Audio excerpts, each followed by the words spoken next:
Morning, everyone. Well, this is not an easy position to be in, but here I am.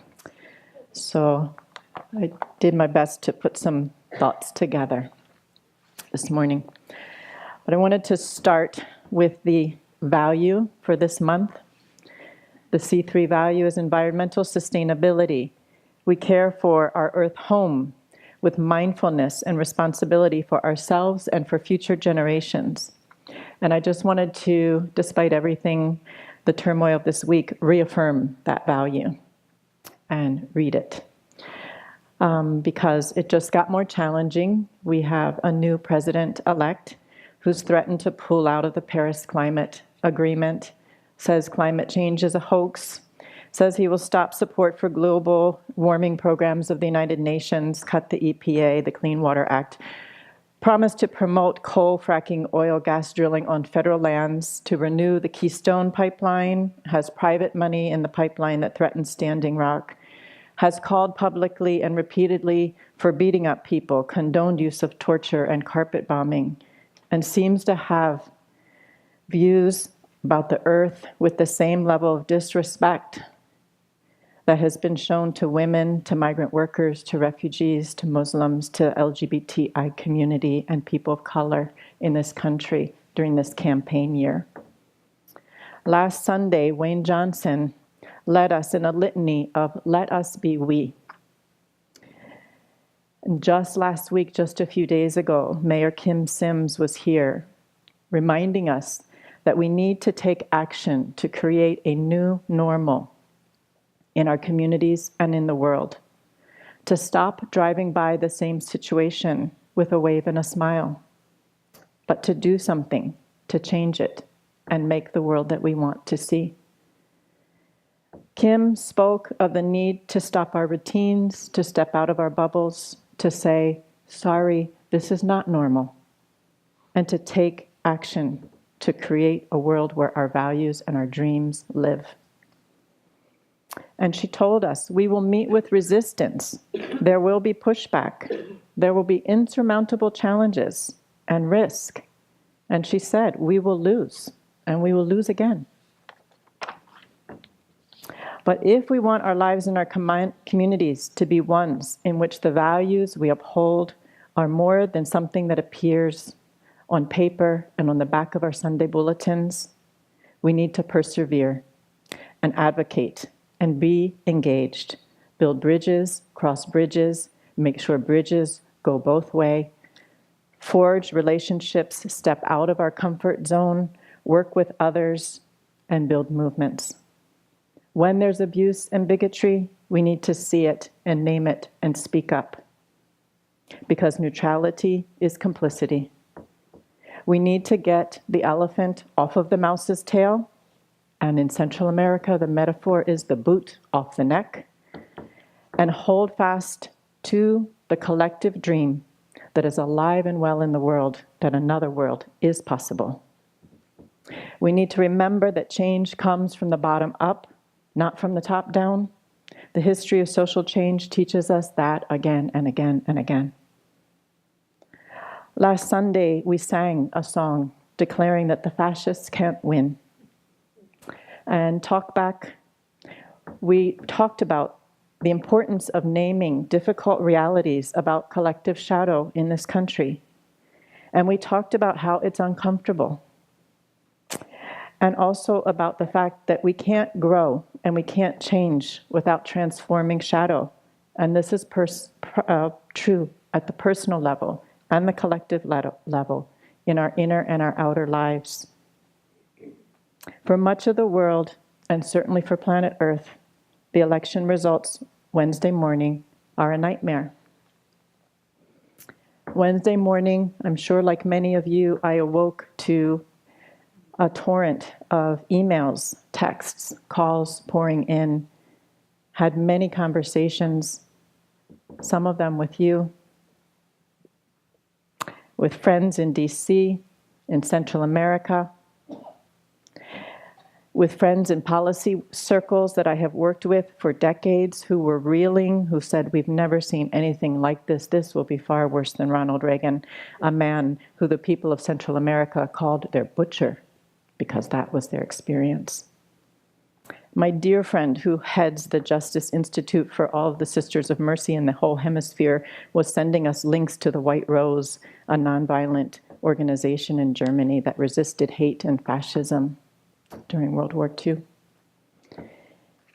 Racist graffiti and hate speech has erupted across the country, including a middle school cafeteria in Royal Oak, Michigan, at Eastern Michigan University, on cell phones of freshmen at the University of Pennsylvania. Racist, white supremacist, alt-right in this country are empowered by this election. But much of the country and the world reports that we are shocked and stunned. And people follow that with saying, I'm angry, I'm afraid, I'm grieving. So I wanted to make a little time today to process, to talk about a way forward. We started that process in open inquiry, and please stay and we'll continue in talkback, because we have to find the way together. My plan this morning was to talk about spiritual ecology, a field that tells us that there's a spiritual dimension to our ecological crisis, and that there's a relationship between our inner and outer worlds. And I was going to talk about inner work, and I was going to talk about dreams as a way to grow, to come back into balance with ourselves and our outer world and our natural world. I had invited my dear friend, Dr. Brower, to do this with me. And we had done an entire outline. It was a mini workshop. And it was going to be great. But as we finished it on Monday, I said to her, you know, Clara, we may not be doing this on Sunday. The election may go to Trump, and we'll need to process. So the readings in the bulletin today are for the talk on inner work and dreams that we're not doing. And on Wednesday morning, in my shock and brain fog, I realized I probably need to change the opening and closing words. So I scrambled to find something and sent them off to Malia. And when I saw it all printed out in the bulletin, I realized that that didn't quite fit with the readings, which don't quite fit with this reflection either. So no wonder you completely missed one of them. And if it all feels a bit disjointed, it's a reflection of my process, which may be similar to some of yours, of moving through the shock of this week and finding a way forward. So I want to talk just briefly about shock, praxis, dreams, and joy. First, just a few things about shock. How many of you have used the word shock or stunned to describe the way you feel? Anyone? So just want to acknowledge that and affirm it. That's real. Give yourself time and space to process. It's okay to not have words or an analysis or a plan or know exactly what to do right now. It's important to be mindful of what you're experiencing in your inner world, to feel waves of emotion as they move through, whether they're tears or anger or sorrow. Notice what you're experiencing. You may need to write it down. Debbie brought us her words this morning. You may need to journal it, paint it, dance it, sing it.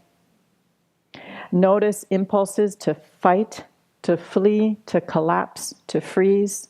These are ways we attempt to regulate, to integrate, and reorient as we come out of shock. By Wednesday afternoon at the office, Malia and I both needed to lay down and take a nap. We could not think, we could not write. We needed to feel and ground. Across the country, students are walking out of classrooms. Tens of thousands have joined protests coast to coast. How many of you, truth be told, considered packing your bags?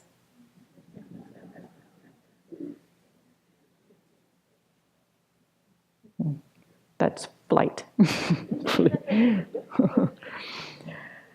This election is a traumatic event for many, leaving us feeling sad and unsafe, an experience that many people, due to gender, sexual orientation, color, national origin, feel every day.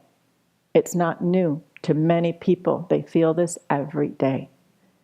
It is an opportunity to deepen our awareness of this pain and vulnerability in our common humanity and to extend compassion and solidarity. We need to give ourselves time and space to integrate and reorient, not short-circuit this process, because we are going to need to get all of our energy back out of it and then some. I'm wearing the safety pin this morning. Many of you had them on. You've heard the story. It comes out of the Brexit experience where people just spontaneously put safety pins on to say to migrants and refugees, I'm safe. I'm a safe place. So this is a way to declare ourselves safe place, to show support for women, for girls, migrants, the LGBTI community, and people of color. So there's safety pins in the back. Take one, take several, give them out, wear them with your C3 t-shirt. It's a way to say, I am not neutral. This is a safe place. I've got your back. One thing that we learned in Central America as a response to shock and trauma is that women especially know to tend and befriend, tend to our own process, and tend to the children. This is a confusing time for them. They may or may not want to talk about it, but there may be a lot going on inside for them in their schools. So listen and watch for nonverbal expression. Accompany the children. And befriend. Reach out to others with whom you feel you can be honest and safe, feel understood, affirmed, and respected, where your values are shared, and be with these friends. This C3 community, our values and vision are an important resource at this time. We can be a safe place, a shelter, an advocate, a voice, a leader going forward. Because this is just the beginning. And it may not get any easier. We will need to be clear, centered, resourced, and strong to provide leadership in the months and years ahead. Praxis, one of the gifts of liberation theology that we talked about a few weeks ago. And I'll just repeat the definition. The spiritual practice of reflection and action on our lives and experience to discern meaning and contribute to the course of social change, taking inspiration from present realities and future possibilities, making a preferential option for the poor, the oppressed, and the most vulnerable, with the goal of developing a course of liberating action. Praxis is a tool for us. It's the way we ground our spiritual values in reality, moving values from the realm of concept and idea into the material world, here and now, in history, under a Trump administration. It's a way to make them come alive and shape our communities and our world. So we're going to need to reflect and analyze and ask ourselves, what does it mean to say we value common humanity next year? Who benefits? Who's going to be harmed? What is the liberating course of action? What does it mean to say we value environmental sustainability when we read in the news that Nestle Corporation is going to double the amount of water that they're pumping out of Lake Michigan, virtually for free, and sell it for a profit in plastic bottles that fills our oceans and landfills? Who benefits? Who's harmed? What is the liberating course of action? How do we apply our spiritual values, make them come alive, and change our world? Dreams. The readings this morning make 3 points about dreams. That they come in the service of health and wholeness. They connect us to our natural world and universal consciousness. They tell us things we don't already know. They give answers and guidance. In my experience, dreams have always come at times of crisis. They bring insight, energy, and new life. And history shows us that dreams are the fuel of social movements, opening locks, so fire can surge through the wood, pushing us from one level of consciousness to the next. Just before the elections, I did sense where things were going, and I had a dream. In a huge, wild field, I see a black mare, and she's down on the ground. She's struggling to stand, to rise from a pile of ashes. She has been through an ordeal, and there is soot and ash on her flanks and on her legs, and I'm talking to her in the dream. And I reach out and I put my hand on her nose and I say, "Careful, girl, easy, does it?" And suddenly, up she goes, and she stands tall and strong. And I step back and I see this is no regular horse. I'm in the presence of an enormous horse. Some of you may have seen the American horse sculpture at Myers Garden. You know, much bigger, at least 3 stories high, this dark horse. And so I sat with the meaning of that dream, and I said, why did the dream bring me this symbol, this enormous dark horse at this time, when I could feel where things were going? And I know that the dark horse symbolizes freedom and power and movement. In the wild, the mare is the leader of the herd. She guides the collective. She's responsible for finding food, water, safety. She leads the way. In several books, Carl Jung writes about a series of mythic dreams that he documented about an ailing king and a system that's dying. And right at that time, an enormous black mare breaks free. And he concluded that the black mare represents feminine wisdom, suppressed in the culture at large, but rising up from the collective unconscious. And he wrote that he saw this series of dreams that he kept documenting as a new myth emerging from the archetypical realm, pointing to the death of patriarchal forms of leadership and the reemergence of a long-buried feminine principle capable of leading future generations toward a more balanced existence. That's Carl Jung. So at this time, when the earth has been ravaged by patriarchal forms of leadership, and at a time when our country will be ruled by an ailing king, I'm gifted with this dream out of the darkness and the unknown of an enormous black horse that rises like a phoenix from the ashes and takes her stand on the inner world and fills me with a sense of awe and wonder, giving strength and energy so I can take my stand on the outside world. And inexplicably, this dark horse trumps my despair over this election, and I hold fast to this dream.